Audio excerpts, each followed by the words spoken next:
Twali twakasimbula bweti sawa zalinga musanvu around yao. President natuwa brief bana bana kubera n'empisa batambule baleke kuchokoza abantu babere n'empisa baleme kutawanya abantu abali mu business zaabwe bikife tugende we tugenda. Brief yali nungi nnyo nagamba tusonge mbere ngabo manyi ya motoka ya soka ekudako ya SG ya motoka ya soka yali abana maloliri nekudako iye ya SG nekudako ya security ne nange nenzirako bwetyo motoka mabega sategera bane abaliyo banyeko kunyingi bane bona bali mabega wa kati wakafuluma bweti nga bayimiriza motoka za president tugenda kulaba nga batako emukwemu. Okay, is that honorable Chagulanyi? Yes, basose kutako ya bana maulidi nenga tawa yali yao motoka ya bana maulidi ya president ndoza tawa okolo bamumenyo kwa bamumenyo kuguru bali yao nga basikana mugwa bichi ne bamukuba musajja namukuba kuguru ne kumenyeka akati motoka ya president egenda ya SG negenda ne baziba kubu ya security tiyayitawo ya security we yali evaako eyo yaddako kati wa security nasiba nga ndi kubamba kati abasajja ne banyimiriza nga muna Uganda wa alina mpisa nga president bwe yatugambye nti mubere bampisa nagezako kulaga mpisa n'obuntu bulamu nenyimira bulungi ndabiraza ziri wagulu tuli bantu babiri mu motoka bas abasajja ne bajati balingo ba 15 no ba 20 bona banyivu bona bana kokolo yes bakute wire solid wire abamba kute batulu baze bagoba abana bo baduse kati mbane manyiti anze wa motoka ndi kukubo sina musango yajja kule kugindi bugi ngawe balesa abalala kola ki ogenda tude mu steering yange kubanga sina musango gwenazi siri ku procession siri kukuba ndulu ndi mukuvuga motoka emotoka joli eri branded national platform very good eri branded yanze ndi mukuvuga motoka yange ngenze ngena mu campaign inakola campaign tetulina muki ni procession basajja ne bajja speed ne batandika okuba ndabirwamu ya motoka nga baje asa ne batuli Fake Media yanza ali ku Fake Media gamote yonna joli kaseti bukimu kitambula bulungi nze Shafiq Luwanga nzize togere ku nsonga ezenjawulo nakulwa leero tuzze nde Honorable Asega agenda tunyumiza obulamu bwe yejjusa bwabaddemu obwekkomera bwagamba ntasima tasabira muntu yenna kubuyingira. Honorable Asega ono y'omu ku baakwatibwa mu kalulu akakawempe North akawedde akawangula Honorable Nalukoola bw'atyo n'atwalibwa eruzira n'amalayo ebbanga. Tugenda kunyumya naye atuwe ku mboozi ye gy'ayiseemu naye munnayuganda omanyi biki ebiri eyo by'otamanyi. Teweerabira nti programu eno etuusibwako Honorable Mabach Ouma Barasa Living abantu ba Busia Municipality abagamba ajja ku tikiti ya National Unity Platform mulabiranga ddala ate ajje mu parliament y'eggwanga Uganda. Honorable Asega ono ye Saabakunzi wa National Unity Platform atwala Northern Region. Honorable nesimya okuba naawe. Nze nsinga yakwebaza Mwami Shafiq ku okunchaza lero Fake Media abantu Oluganda bakimanyi nti olutegeera ndi mu Lugwara manyo Oluganda yadde lumenyefu naye nga tujagenderawo mpola banga mu Uganda boba tomanyi Luganda oba toli muna Uganda mujuvu onakutegeera onakumanyako ku Luganda kubanga olulimi Luganda olulimi lwa hostinga capital city hostinga government ya Uganda Gavumenti Uganda eri mu Buganda kati bwoba tomanye oluusi bya gavumenti eyo iza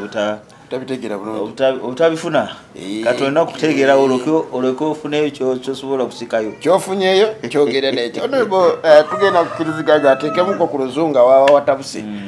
tusobole okuba nga tugenda masawo bambulizeeko mbalamusiza mwena abatunuzi ba Fik Media nze Asega Habibu Jogo nga Shafiki bwagambye ndi Sabakunzi wa Northern Uganda era tukolera ddala mulimu nebazanyo nera okubeera wano ku Fik Media gwe mulundo ogusoose. Yes. It's a very I'm very humbled to be hosted here today. Neyanze. Honorable, we try to get okubeerako ffenna twali twakava mu nsonga za Honorable Nalukoola era nga zitwagala twogereko onkubira essimu ngamba abasajja emmotoka yange bagikutte. Yes. Kakati motoka eyo twali tuva nga bomanyi president asooka okola assembly nga tanasimbula ekavule ogenda Kawempe wano ku 5 yali nga 3rd of March kati nayagala nnyo motoka emu ku motoka ez'abakunzi ebere mu trail okuleeta kifaananyi ekirungi kakati because eri branded kakati bannange abalala Honorable Kaluya n'abatanzi n'abalala bali ku field nze gwe bansayininga kubeera mu trail kati twali twakasimbula bweti sawa zali nga 7 around yawo president natuwa brief bana balina kubeera n'empisa batambule baleke kuchokoza abantu babeere n'empisa baleme kutawanya abantu abali mu bizinesi zaabwe bikife tugende we tugenda. Brief yali nungi nnyo nagamba tusonge embere nga bomanyi motoka ye yasooka ekuddako ya SG motoka yasooka yali abana maluliri nekuddako ye ya SG nekuddako ya security nange nenzirako bwetyo motoka mabega saategera baani abaliyo banyeko kunyingi bani bona bali mabega wa kati wakafuluma bweti nga bayimiriza motoka za president tugenda kulaba nga batako emukwemu. Okay, eza Honorable Kyagulanyi. Yes, basose kutako ya bana mawulire nenga tawa yali yawo ku motoka ya bana mawulire ya president ndoza tawa okolo bammenyo kugulu bali yawo nga basikana mugwa bichi ne bamukuba musajja namukuba kugulu kumenyeka akati motoka ya president egenda ye SG negenda ne baziba kubu ya security teyayitawo ya security we yali evaako eyo yaddako kati wa security nasiba nga ndi kubamba kati abasajja ne banyimiriza nga muna Uganda wa alina mpisa nga president bwe yatugambye nti mubeere bampisa nagezako kulaga mpisa n'obuntu bulamu nenyimira bulungi ndabira ziri waggulu tuli bantu babiri mu motoka bas abasajja ne bajja bajati balinga oba 15 oba 20 bona banyivu bona balina kokolo bakute waya solid waya abamba kute patuni baze bagoba abana bo baduse kati mbane manyi nti anze wa motoka ndi ku kubo sina musango yajja kule kugindi nga balesa abalala kola ki ogenda tude mu steering yange kubanga sina musango gwenaze siri ku procession siri kukuba ndulu ndi mu kuvuga motoka emotoka joli eri branded national platform very good eri branded yanze ndi mu kuvuga motoka yange ngenda mu campaign inakola campaign tetulina muki ni procession asajja ne bajja speed ne batandika okuba ndabirwamu ya motoka nga baje asane batuli ngamba busumuga bungi nali manyi bagenda kujja bangambe wayi tweyongerayo parking oba damunda oba tetwagalayo singa bwedo we nali manyi nga abantu abagundivu people who understand abagunjuvu nga abantu abagunjuvu abantu abali responsible abantu abasomako abantu understanding bana Uganda boba officer ategeera yandize nagambo wayi gwe toli mukola fujo tukuyimiriza noyimirira tukusaba tabali oba za motokawa munda jobade tetukwagalayo wa nandivuze motoka yange nengera ne parkinga nimbivaako ebyo nababikola nga mwakafuluma gate yakavule naye abasajja bajja mu spirit bampa budde kwogera nalaba nti endabula mbagenda jasa nenjisa wansi nze kenyini kati kujisa wansi abasajja ne batandika okunkuba bankuba ngumi wano mumwa ngumi saategera ngeri gye nafuluma mu motoka kubanga bali bangi bali side neri munange yatudde wale ne bamutwala speed ye nagenda bamukuba waya ne musala wano wete ze bankuba waya kupi solid oba kupi 10 oba bisatu ku mutwe wano nandi kutebwenti bakuba ndi mukufa ku mutwe gwange ne bakuba nga bankubisa Luswahili ni ngamba kanjogere Luswahili ulusi baeza kumpuliriza Ninyamo temunkuba mu Luswahili musinipige kiboko nejeyongera bankuba wansi wona baninye vivi wano sitegedde nena bitegera ndi mukomera bankuba mugongo gona nafuna kind of amabwa mugongo musingo wano ngalo yange eno laba eri mukuterera yari kutuse wano ne bantwala mu drone ne bandeka mu drone bakanteka bwenti ne baleta honorable Nyeko nenga bamusunyemu basanga milioni 2 motoka ye ne bazitwala ze sente zali mu biri gwange mutwala 3 saziraba dachika ngebuze sate ne batutwala ne batuvuga tugenda te mu campaign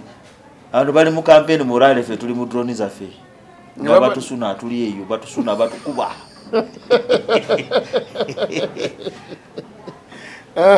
abajati ne batandika kuchokoza abantu abayimiridde bawuliriza ebigenda maso kati mwe baba twalapaka campaign weziri erinako abasajja ba drone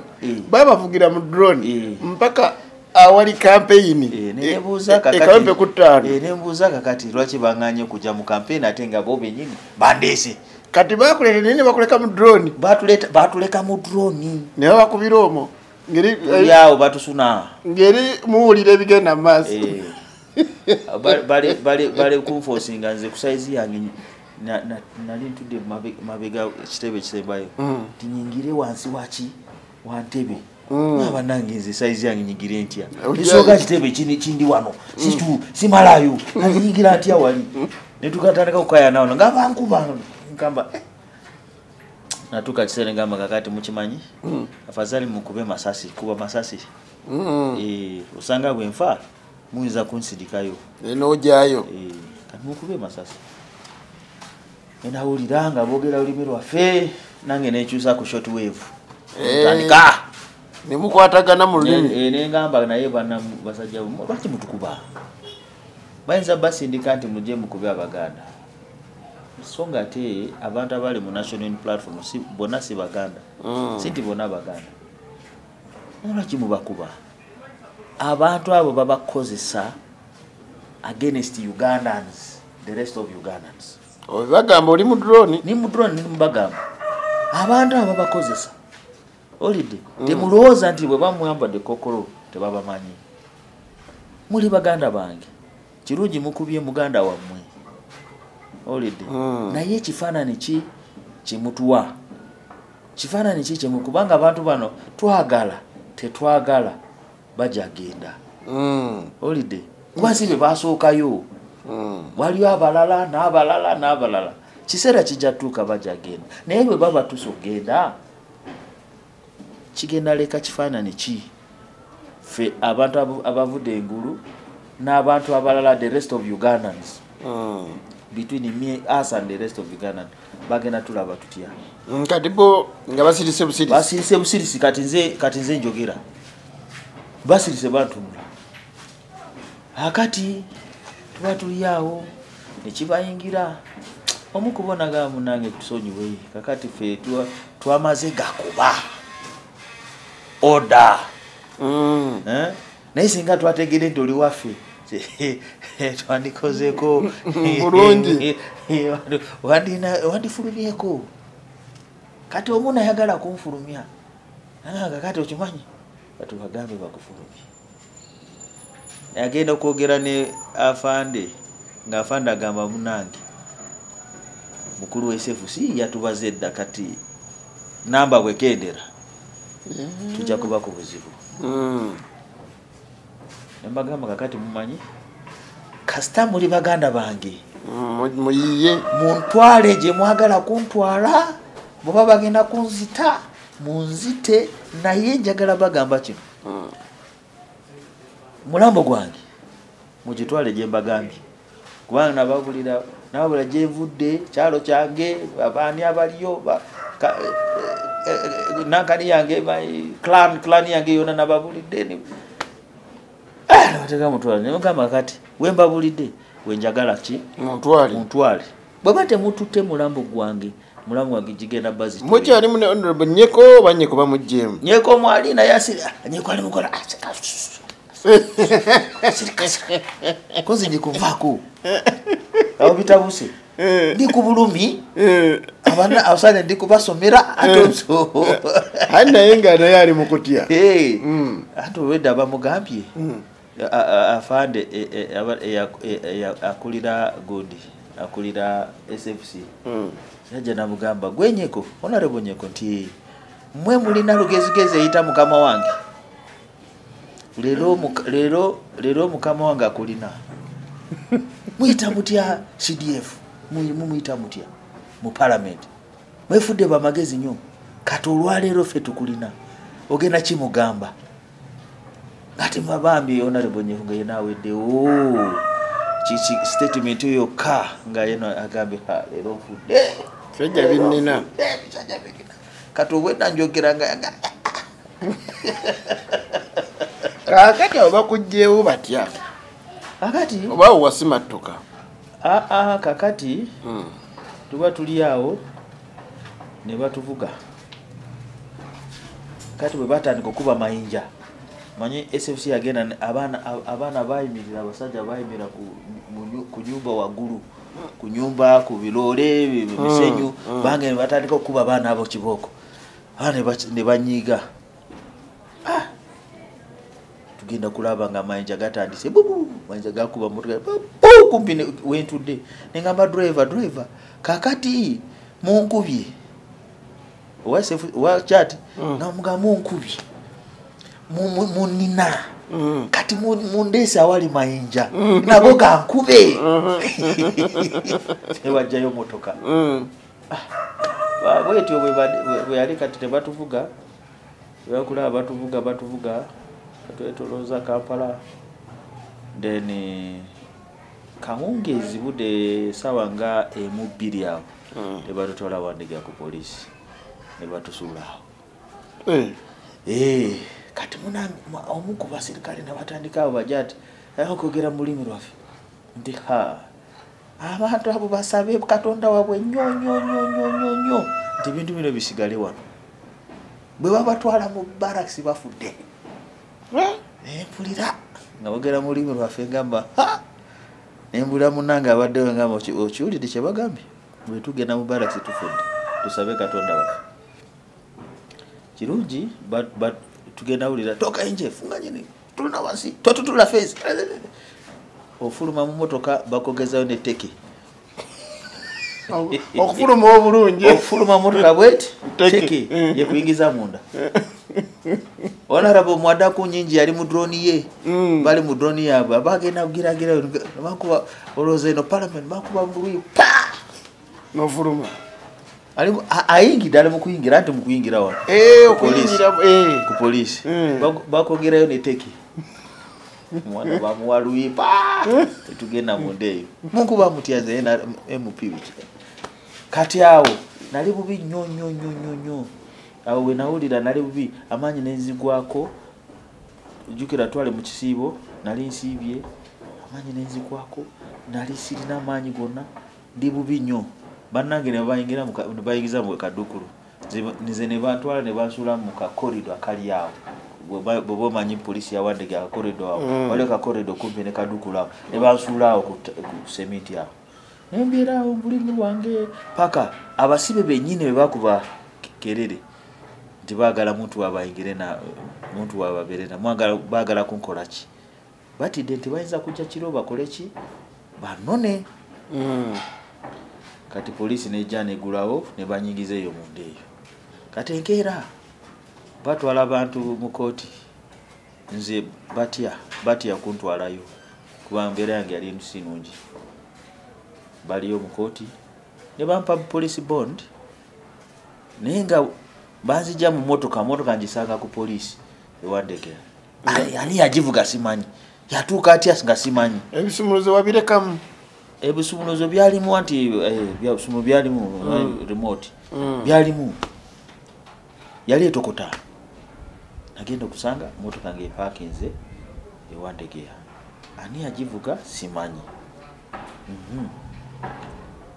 katengera bampa police bond konze motoka yange nti hasoko ogende ojja komawo ngenda nkomawo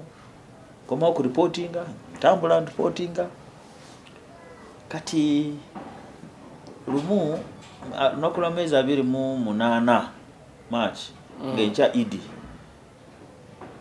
baddamu ne bankwata kuluno polisi yaddamu ne nkwata ne bansibyewo ku polisi wandegea ngabagamba baliro bakwatidde ki kakati awo nga simanyi ntudde banange kiki ngenze kulaba nga polisi azene papula tugenda kujjako statement yaki tujja kujja kyabadde kitya nga March nga 3 March kyabadde kitya kyatandika kitya mwali mugendawa mwali mugendawa wali ovuga motoka wali ogendawa ngamba bikwatagana ne biriwa ebiri ngamba kale pass papula nze kenyini ne wandikira ki statement yange ngamba leta papula ne pen na wandika statement ya kubanga nze kenyini tewali asobola kuchusa statement balina lulimi lwabwe bachusa abbreviation ki sobola kumbuzabuza ngamba leta mpandike ne mpandika statement yange ngenda laba bampas board ate ngamba ubweda ndi musibe ne bakuwa police bond yokubiri musango jejimu kati yokubiri nga anyimiridde ye state bampa bajiwandise state bond sijirabanga state bond yanyimiridde state yakweyimiridde kakati musango ne batekako obstruction just obstruction ku bond ngamba hiyo obstruction ninzeka busesi ngamba kakati munkubye mateeka ga Uganda gagamba muntu baba bamukubye alisa bamukubye ayo punishment already go obo mbonereza you've already punished him tolina musiba katonkubye onsuziza mu kadukulu mvuddeyo kozemu nonkwata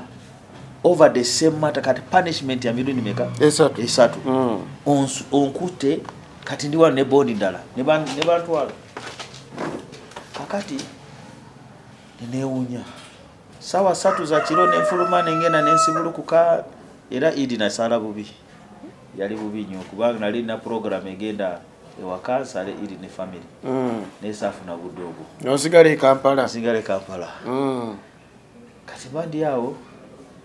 kuno mulundi guno okwata kwa mulundi guno ogusembyeyo gwe bakwatira ebyaddala kati okuntwala Luzira nali kale kuva luli nali nkola ripooti jukira NUP twatandika twali tukola training ya regions twakola ya Eastern yali Mbale mwagenda Mbale amwina nogenda mu Western yali 40 ne bagisaza ne bagiza Bushenyi tugamba kale Bushenyi tujagenda tukiriza abatusiza bebani polisi tugamba kale tetunatabu akati ne centro yali Buganda wano ngandi komera kati nze nalingena okuva Mbale twatuda Western to the north then Buganda esembe north ngo bayo akati nze nteekateeka ndi mu regioni ntambude Acholi Lango West Nile ndi muteekateeka ngeze Gulu venue je twafunye ngina kulaba politics ayingide mu munji batuganye ate wano ate nedda ate wano beje twatesa kiseyo ne tutandika ne tutawanya na kubiri ngasimaji genda maaso kumbe abasajja kibaluma tebagala message etuke mu bantu njaga tudde waleri bakutte ogusembayo gwe bakwatira ddala anti nva Gulu RPC ngagamba kati we wagende Gulu okutegeka nva Gulu nzija okumewo bali bagala kuntwa bali bakukwata Arua nenkola ki ne peta baroza zize Kampala kumbe ngenzewa Gulu bas liao twala bara RPC ragamba lina order mukolo bagusasizamu insonga lwaki batya NUP kastap NUP ekunganya abantu 10 mu region ebesanyaladde kalibano onyani na musango ki bagiwoza kutekako bano onyani mugongo gwange guli gutya gutukula oba zize ninye bus ngomyeyo mu Kampala nalinyalwa kusatu kiro Kampala ntukalwa kuna kumacha yali nakula mwezi 13 oba around 13 epo nentuka Kampala okutuka Kampala baga ngenjereka ngamba kangende nywe kachai ndeni mpumule mulundu gumu aho ngakugudi aho ngaku Equity Bank wandege osaga batana yofu opup sigwa sega yegwegwe tunonya bakwana bukwasi ningamba ate wali tabu nagonda sale tafujo sakola ki omanyi bobo yagala kuona basajja abo gonda baja kukuba mu naye nga tebaja kukuba bajaga omusajja wa mpisa at least nalaga mpisa empisa kitu kikulu nnyo ne bantwala okutuka polisi ne bangamba kakati faliyo eri sanctioned ogenda mu koti atenga nina chokongerako nga sirina pupi nga tugenda tuka mu koti akututewa bantu te kanyanya ntuka kanyanya nga koti yatudedda erinze gwe erinze ngena kulaba bera gamba bera bwetu bweri ndi koti yatudedda sanga yonyeko nga chichi ngekonze bandese ndikatugeze Luzira niko agambe guma chemanyo genze Luzira konze sina tabu yenyeko yenga ye achimanyi tebagenda moto wa Luzira nyeko ali musango je mirala luli baba kwata luli bali reports bakwata ku byakaza Angola kakati tuteyo bansomede musango aho ngate tunayingira mu koti nga nkubira bakulembeze bange aba National Unity Platform ne bakubira wae kiriwo banywedde era embere eriwo ngenda Luzira kati okubidani Secretary General nkubide Dr. Kanabi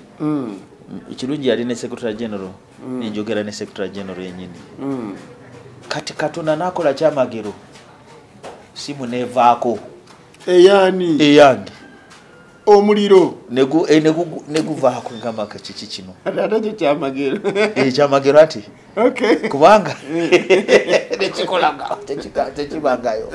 sirina 10 mu nsawo bagamba olina okubeera ne sente katawo tutandika safari kawungezi bansomedde musango bakusomedde musango ki obstruction kirungi honorable nalukoola yali mwangu nnyo najja sipidi nnyo yaliwo kanso wange tebamukiriza kwogera basoma busomi manya gange ndi 2 weeks genda mu remand Kampala remand genda ku remand Kampala remand eruzira namba bagamba ndi mulwadde tya stating agamba ebyo bulwadde tujalaba nalwagamba tetuna kyakola mulamuzi akoze eki asazeewo yenga lawyer tana kyakola kiriyo ngende ngume ne bampa amaanyi nengenda tutandika safari yaffe bakuyingiza ekibaasi nga tuli mu akanyogoga line mpanvu kibaasi bagamba kakati omanyi gula silipa olwoba polisi bebampa advice olina kulula silipa funa brushi n'eddagala lya mannyo ate kati niwe eryawo kati wano tukyali mu kooti babigambira mu kooti mu kooti awo waliyo katini akumpi ne kooti nemuwa sente nabigula sente zange zembadde nazo zonna ne bazitwala naye zange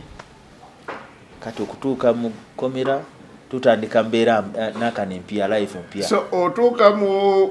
bamaze bavuga babatuusa mu ekkomera batutuusa mu ekkomera Honorable Kampo Mulemu tutandike nga bakutuusizza mu kkomera eruzira Kampo Mulemu katoto nzije Enefik Media. Okay, neyanziza nkyali ne Honorable Asega Habibu Jogo. Era Jogo walijjawo wali mwagezi wa vira kakati Jogo kitegeeza ekok segwanga segwanga sekok yes ebera segwanga ekok kati waffe twali tulinayo segwanga limu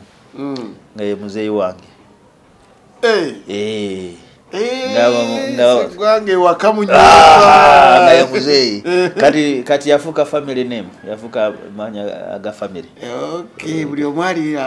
kati nze ne baganda bange abasinga feba Jogo family segwanga kati West Nile oba Northern Uganda bwoyagala segwanga eri munupu oba opposition segwanga munupu tosobola kunoonya muntu mulala yenze yegwe segwanga nze segwanga wa Northern Uganda chovola ndi sabakunzi okay so gakolera by the way abantu banogenda bawa nnyo politics wa Northern Uganda nti tugenda kujja tuberenga ne Honorable Asega tugere ku Northern Uganda abantu tebategera nnyo Northern Uganda na biki biriyo West Nile tonna so tujja kufuna ng'obudde olwana batali mu police ng'emboozi tugibatuusaako ate musolo banga mutegera Honorable bakutuusizza bantuusizza muri kuwali my parking njimanyi weri ya Kampala lwakoche nesi kinegomba Kampala remand kesisi yateekawo toilet nga tonayingira mu Kampala remand naye wano wootuukira no ku parking kakati toilet eyo mulimu ne gundi ne socket si yaffe si yabasibe si yammwe enkozi weeru kakati tutuuka tuyingira gate esooka eyokubiri eyokusatu tusooka kuleka abakyala netuyingira eri waggulu babayitawo Murchison Bay Murchison Bay eri waggulu ddala netuyingirayo netukirira ate nali manyi tuyingidde kiwedde tugenda yingira mukomera ate gate esembayo ya Kampala remand tufuluma eri motoka teyingira tambuzayo bigere ekoma wanene kweno gate yenyini esokera ddala wana aha kati fe tuyingira musajja ali smart naye kye neewunyiza nagenda okutuukayo nga buli abali eyo bamanyi nti jogo wa NUP ajja anti babeera ku mawulire ajja nengamba kize kiti ekyo honorable abatamanyi honorable kati nze kye nasooka okukola neefuula musiru awo ku geeti kwennyini neneefuula musiru atamanyi kintu kyonna ali awo kizuluzulu neneefuula musiru kyokubiri nabagamba kubanga ebya prison bimanyi sala size sawa yona sala size sawa yona sala size ne mwana muto mu police mwana muto gwe musajja mukulu na kusala size boyogira naye nga obutunudde bweti olina kubeera nga ofukamide ositamye kwe kusala size ne tuba tubakyalidde mutula kabuke ku bukeeka kusala size ekyo nakiraba nengamba akakati nze nina buzibu nembalaga kugulu kwange kuno kwali kuzimbye nnyo mulaba kuno basirikale bangi kuba naafectinga wano kati bwe nsitama nnyo okunsitula okusituka sisobola kusituka mujja kunsitula bali bolooza nimba nengezaako naye kusituka nabonyabonya bangi ne bagamba atoddamu nabagamba kakati ono ali exceptional tumuleke tutuuka batutwala ne tuwandiisa sente zaffe tuwandiisa masimu byonna byetuze nayo national ID byonna tugiwandiisa abasibe bali awo bonna buli muntu alina department ebyo batuwandiisa kiro sawa bbiri tuli mu kuwandika ngamba kati mugenda temulidde kantu konna waliyo chapati wano chapati ya 222 ngamba kale kangule chapati tugula chapati twali ne kansala ekyanyamba twali ne kansala Abdul Malik kansala honorable wano Kawempe wa Mukawempe ono north yes kansala twali naye kolo bamuleta ne bamumma bail naga musajja wange sijja muleka kati yandaga kubo kati wano tukole bwetu tugule sukali tugule mugati tukole kino ne tugula kakati tugenda mu ngoye mujje mu ngoye zamu kani manyinga ja bulijo zijja mu ngoye zange zenze nayo ne bampa yellow brand pali ne saati kwata yellow ngamba na temuli nayo kalandala ebaseka ne bampa kinu ne nyambala nga nene muzibu nenga yene yurise wanoona nga erina kituli wanoona kituli nga yene tuyurise eri awo ngamba yinza avude era kituufu nzize mukomera ngamba kiki kino abasibe nga bakoganira paka musirikale yajala ono mumukwate mpola ono si muzibe wa bulijjo awo ne batyamu nja mu ngoye nsigaza ne play yange gundi yange bagita batya ani boxer nsigaza ne boxer yange nyambale ne bangamba nedda ne boxer jamu kino ate kirala nnyo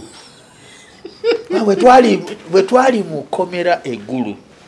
twayingira ne boxer zaffe ne sweta bakuwa naye eri byonna bireka tuddamu kulaba ngoye okujjako nga enkeera ogenda mu kooti bakuleetera ngoye ezo nali nkyebuuza ekyo lwaki omuntu omulaba ng'ali smart enkeera ng'ogenda mu kooti bakuleetera ngoye ezo osimulasimulako agolola ayoza bwetu bwebera kati netuyingira kati abaana bagamba kati omanyi ward 11 yo eri Kayola etwala buli omu buli atuuse asookera mu ward 11 okwebaka wazibu nnyo ekifo okuva wange paka wo jasi kagapu kano basobola kusulamu abantu nga 10 na 10 bagita kigali ana baogera kigali ngamanyi kigali kyaffe kya NUP mukulu agati tuzimbe kigali ngamba otyo kati tugenda kuzimba kigali ku kigali naye wano weerindi ejeri naye kigali kya wano nzibu amatezibu ntya mukulu yagambye tuzimbe kigali tugenda tuuka mupolisi nanga agamba lwakuba nazze mupolisi oli bulungi na sente zino kati ate zino ngamba kati twala ngamba kati twala nzikuwadde nimuwayo kyemuwadde nga givudde ku mutima gwange nga simuwadde bribe engeri gye yankutemu engeri gya ningamba kansime mukulu ono ne musimawo kasente katono kati naye nantwala nga mukulu nnyo kane bantwala mu wodi 8 yabakungu beramba sikibe yanti beramba kungu bantu abavunanizibwa bantwala mu wodi 8 abalala mwingire wano gwe tukutwala eri nga Abdul Malik Honorable yagala ngende mu wodi ye yalimu nti afazaliko kati byamunda nga sibimanyi nawulira bubine ngamba Abdulani Maliki nga kinkoze bubi nenga kumbe musirikale antwala walungi simanyi nengendayo naye we nayingira nasanga abantu bakyatunula naye basirise ekkomera kintu kibi nnyo oyogera ku budde ofuyisa ku budde manjo ogenda ku budde onamba ku budde olya ku budde ofulumamu ku budde mupiira ozanya ku budde osala ku budde butali butuufu buli awo nga nengamba ddala nyingidde komera okufuka ku budde kati olina kwegendereza olina kuprograminga tonywa nnyo tolya nnyo tonywa nnyo oli awo kyova olaba mukomera balya mulundi ogwo kakati budde butuuka bakwebaka Katikiro nga mpita Katikiro wa wadi eyo nga mpita agamba kakati tukoze tutya waliyo wokusula wa mitwalo 10 waliyo wa mitwalo 3 waliyo mitwalo 2 waliyo yebiri boba tolina ddala kigali nga ne wodi eyo nje ngambye abakungu muli mu kigali nakyo waliwo kwebakanga kigali kakati kigali ngenda kulaba nga batandika bankolako kasambu mwena mwebake aba kigali ne batandika ekifo ekikyo kyokwebaka okuva ku mutwe paka ku kiwato ekyo kyekikyo naye kuva wano wansi siyo ate side emu webaka side emu bweti kati RP oba polisi azimba kigali omu akwata ki ebigere byo nga bisutula eri abalala nga bakusindika wano oyingire wansi mu bantu wano wali omuntu bakuyingiza wano oyingira bweti ekigere bakisutudde kati ne bayingiza muntu wali naye kigere kye ne bakisitula olidde nayingira naye kati kabinako ne kake ne kakwatagana wali makati ekyo kigali kakati ebigere bye abiteeka wano kusingo nezizo oziteeka ku singo ye okwata wano nga tulo tutandika bugume beerawo oyinza kuteekayo chai nejja chai mukubinika nejja bugumu mpitirivu kati gwe wakola otya nagenda okulaba kigali nga osimalako nga kijatabuka nengamba kakati olimanye nina sente zenina mu nsawo zena sayinize emitwalo egi ebiri naye nga nsuubira bagenda kundetera sente endala naye jukira biseera ebyo tuli mu kugenda mu Easter break ate mpanvu namagole ngenda kola ntya ngamba kanjogere nga musajja njagala ya mitwalo 10 njogera nga musajja naye atalina kicu atalina amuwadde sente wena mukye ebiri kyo kakati Nagamba ate kyebiri si kirina wano kiriwa eri kugone ku reception. Akati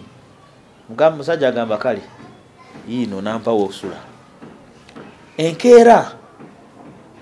kivu ekya mutwalo 10 bugazi bwayo bulinga wano wano bweti bugazi bwayo yenga mufaliso ki bulangiti bazize bulangiti kimu ne bazinga bajida marazi marazi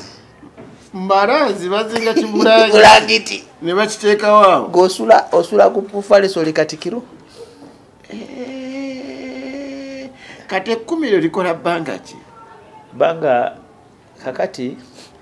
banga jimbadde ngenda kumala weeks 2 kakati enkeera tugenda ku reception kumbe bakatikiro balaba babero nga baswama ono mwagala wange ono wakubanga nawe akola sente kati katikiro wawadi jenalimu nakubayo pass ne bazija mu ward 8 ne bantwala mu ward 7 naye si wabi nasanga bakasiba tiles ate tiles ezo abasibe bebakola mulimu okusiba tiles okumanya nti government eno nfu okumanya nti prison baziwa sente ne balya ulusi sente bazirya sente prison efuna budget buli financial year naye newunyiza nnyo okulaba nti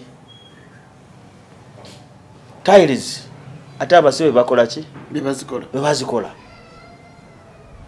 bebagula tiles ne bazikola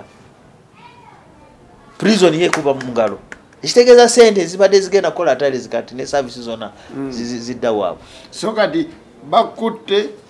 oli akutuusiza akutwala mu wodi eyiye honorable wenyini ava mulemu katono nzije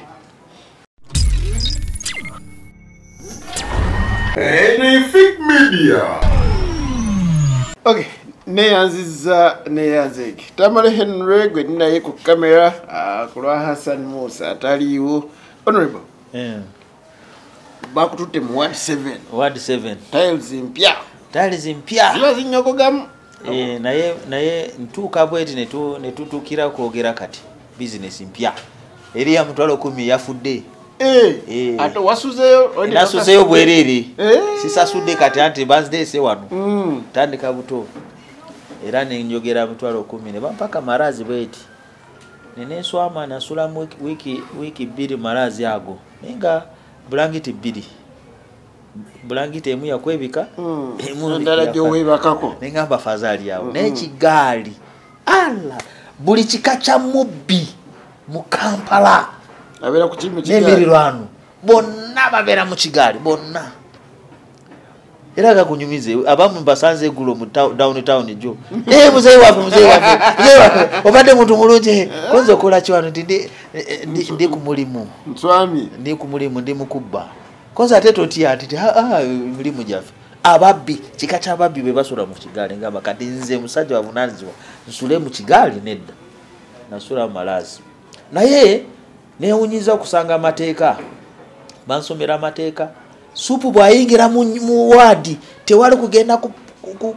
manju supu ya bijanjalo n'ebijanjo bagireta mu jerikani kasita yingira mu wodi ate tetulina toilet walala toilet zona zibera mu wodi kati bwe bagikusibye supu eri mu wodi tona gendayo guma kyoyogerako sinakitegeera supu owebijanjalo n'ebijanjalo yamu babirese ya mmere anti supu yesooka kawunga nejja luvannyuma basooka supu ya bijanjalo n'ebijanjalo sawa zigenda kuwera nnyanga supu eyingidde dda laba kubonereza kuno nyezi ekiro ku makya supu yayingidde dda kakati bw'oba oyagala genda manju olina kufuba nnyo okole nga sawa nya tenakola ki tezinatuuka oba tenajja olina kunoonya amagezi gonna kandi nenfuna buzibu munnange ebyange bijja mu kaseera kazibu lumu ne ngamba bwoba mwagala guntwala wala muntwale nenyingirayo ne batabuka ngamba mugende mulete commissioner banze ndi muntu nenkule ntya kakati supu eyingira tewalogenda manju eyo mateeka sawa yonna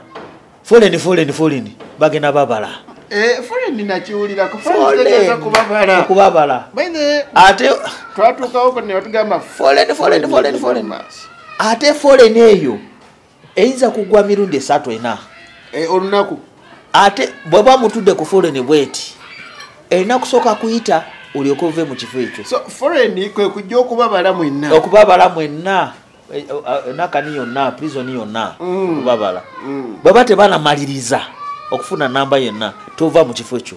muyinza kumala saawa namba muli awo ku foleni oba saawa 2 namba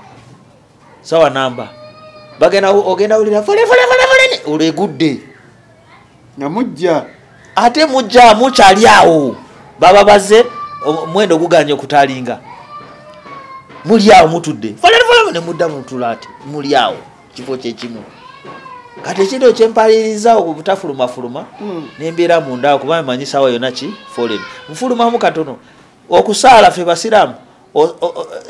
swala ya zuri ne asiri tusala sawa 9 muzigatta wamu tuzigatta sawa 9 kubanga sawa 9 kitundu fena tuli munda mukomera oba muyingide munju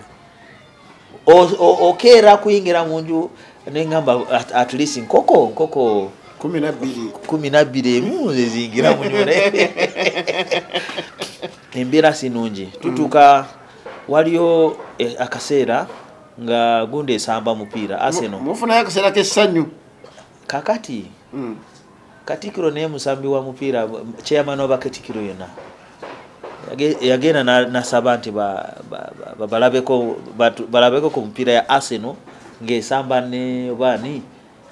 timu yali yamanyi Arsenal yakuba Madrid gamba kati mugenda kulaba mupiira naye tewali agenda kola ki kwogera tewali dobozi ne TV tegena vera muted nga tekuli dobozi abane bakiriza kale sawa zigenda wera mpira zaliza sawa 4 zitandika 4 sawa zigenda vera 2 kigali kyalumye dda kigali kyalumye efe tuli mu malazi gafe kati muwadi yennyini gye mulimu mwe muli TV gundi yagirekayo ono Brian White yes chief of Brian White yaleka mu TV kakati mwana asula bwete ku side emu ulusa akola bwete ali mukulaba mupiira Arsenal bwete ba mupiira tewali kerere bobera mwagizo wa Arsenal okola bwete olosanyu se Nigamba experience mpieno nentula bwete nabagamba bwe oyagala kutoroka kazire unesira ule botula kiro oyagala kutoroka bakola bati kola bwete anti yeba se side emu ngabala gandi side gole nyode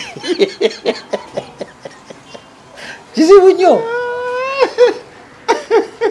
tewali kwogera tewali kuseka mulaba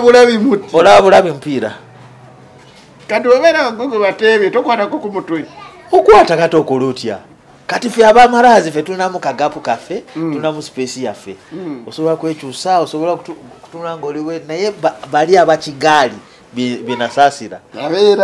abeera ati paka mpira bwegwa natandika tulo paka kumacha mu weekdays sawa 10 buli muntu ali wagulu tewali kudda mu kwebaka weekdays sawa 10 ezaddi ezokumacha buli mungu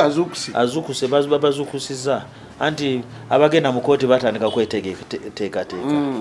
akati sawa emuze nyini bafuluma mwene musigala oku holiday naye basoka babala foleni ya sawa 10 n'emu nemusigala oku tewali kitamanga foleni kati kawunga nagezako kulya kawunga ako akakomera banange sisabira muntu wange ogenda mukomera, sisabira muntu wange ogenda Luzira. Akawunga kalingo baki nze muli ndooza Kasole bajjako jasi nakani yawabwere no nakani bikuta ne basuula Kasole nga bweri mu mashini ne bakuba ne kakongolero kayo konna kawunga kawa kebabawa ate boba tolina lo boba tolina lo tosobola kamera eringa changwe oba ate changwe bulungi ko baki nga kiri yawo yoneri rough eyo kawungo sobola gikozesa okuta mubiri n'otukula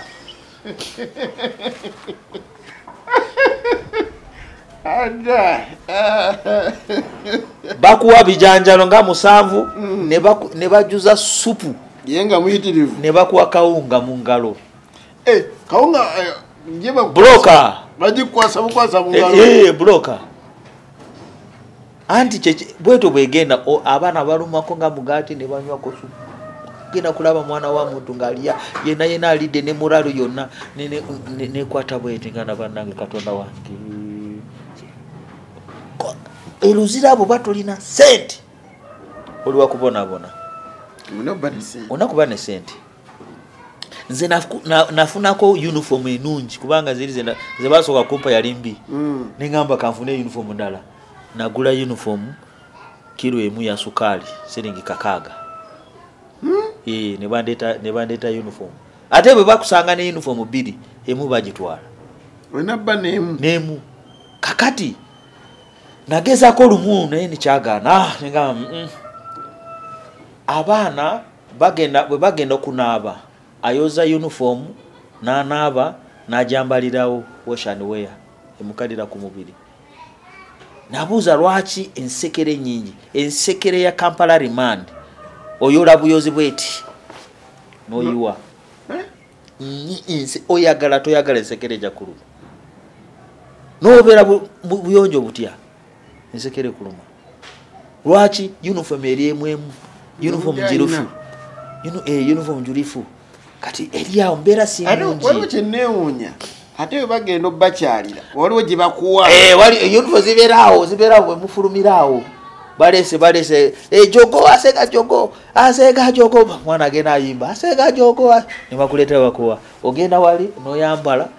nogenda tebagala kuswala bagala kulaga ensi nti bayonjo bintu byonna biri maradadi bomalo jambala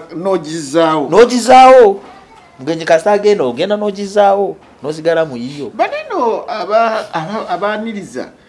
twagala kuwulizika program wabudde butudduseeko abaniriza abazze bebono beba RP abo tulina ba RP Boma RP Boma mulimu ba Katikiro kato yabafunye experience yenkana kuba Kampala remand teba mu experience abo baba abantu bebasibye bayita batya convict abali convict nga babasibidde banga babasibidde myaka 2 mwaka gumu miezi 6 miezi 8 Maction Bay timulimu gubasibe emyaka 4 je bali basanga bayina mu kantini batunda bakuba biki kati abakola ku reception mu papula mu finance biki bonabo ne mudwaliro bonabona beba convictinga naye gwe warimande toli supposed warimande akoma ku police munda mu ward oli gwe basalidde ye kasaba kusalira bange deni bakuwa bukulembeze naye kansembe ne kino bwana Shafiki edda abantu bagenda okulaba abantu baabwe nga balina ogula kintu wano nogenda nayo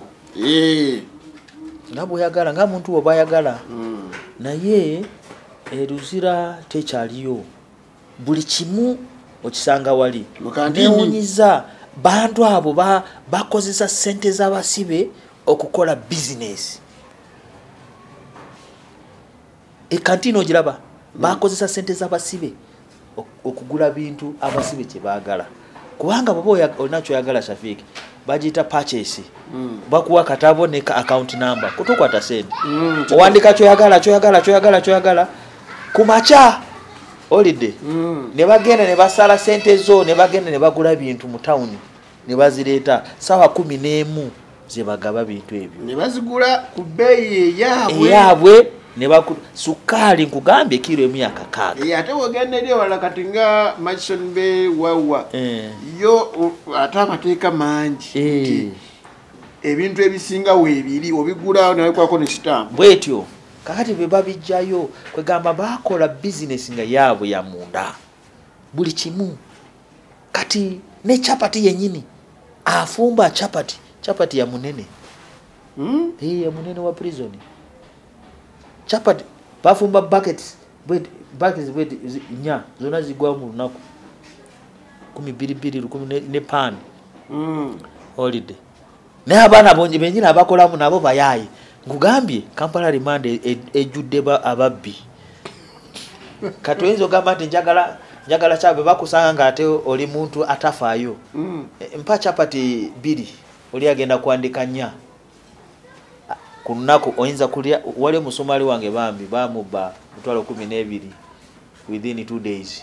chapati zona yaziriya mu chapati osaba 2 bawali baandika nya ne bafuniramu so business eri mu Kampala remand yawo chovola babantu beba kwa ba OC oba bwana kani yawo ovayo ngo gagawade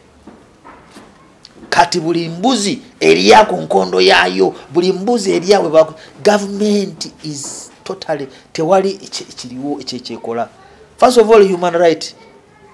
sinungi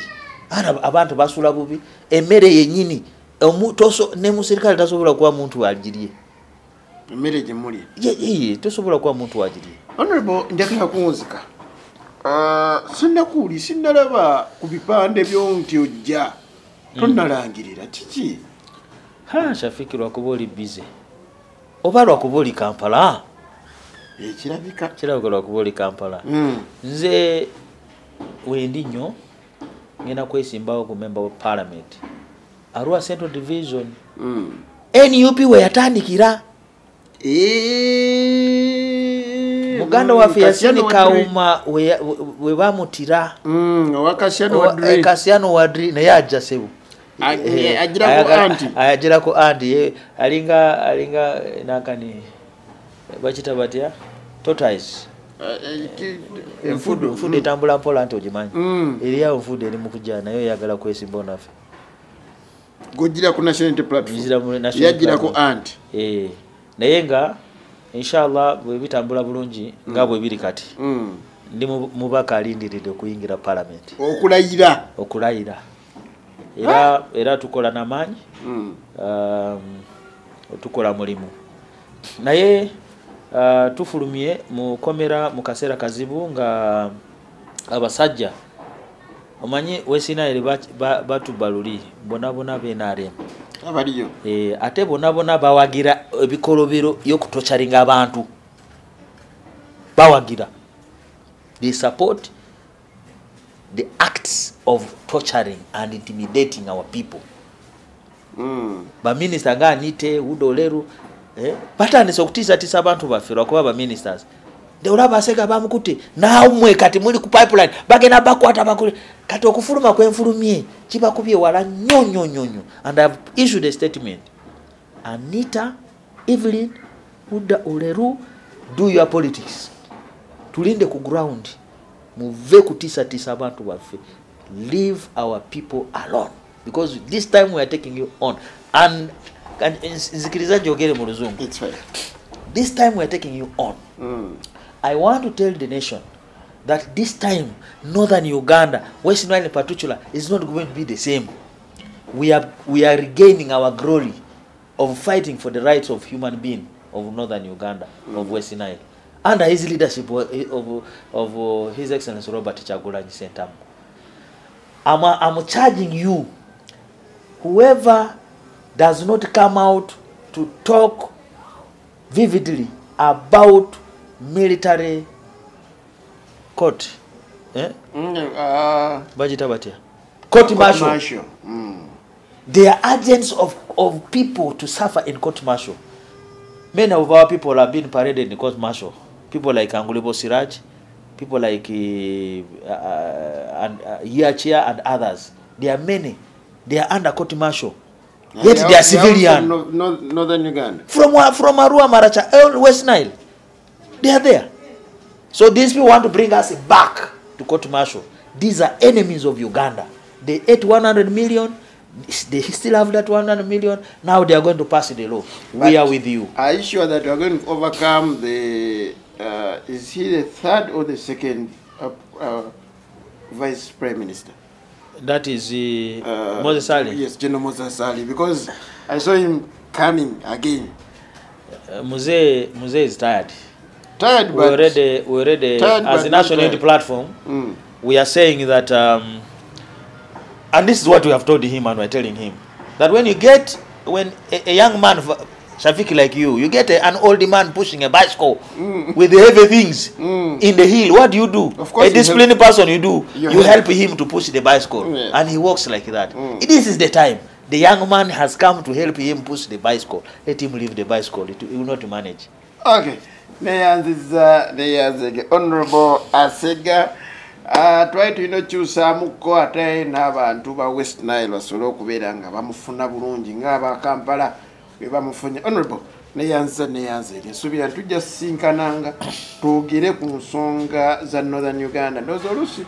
Northern Uganda okujoogerako nnyo mu patisha tujja kyusangamuko ku lulimi. Twogereko ne local language. Batuukireko ddala. Honorable bansiibulire. I want to take this opportunity to thank FIC Media for hosting me this morning. I thank you very much. I'm humbled and hope that we can keep on interacting like this. I want to urge our people of Northern Uganda to keep on following also FIC Media. We are now here, we have come, and many other people will come on board. We shall recommend many people to come on board. I am still strong. Going to prison does not mean that you have removed my spirit. I am very strong and ready to support His Excellency Kyagulanyi Ssentamu. That is the main thing, because going to parliament is second. What is important is to remove the NRM system in Uganda so that we have a very good Uganda. I thank you very much for God and my country. Thank you very Our much. default Saru. And what does that mean? Yeah, thank you very much. Okay, so now what you is say aya. Paka week eja na tusikanye Honorable Asega ati mukaba kunkumire. Assalamu alaikum wa rahmatullahi wa barakatuh.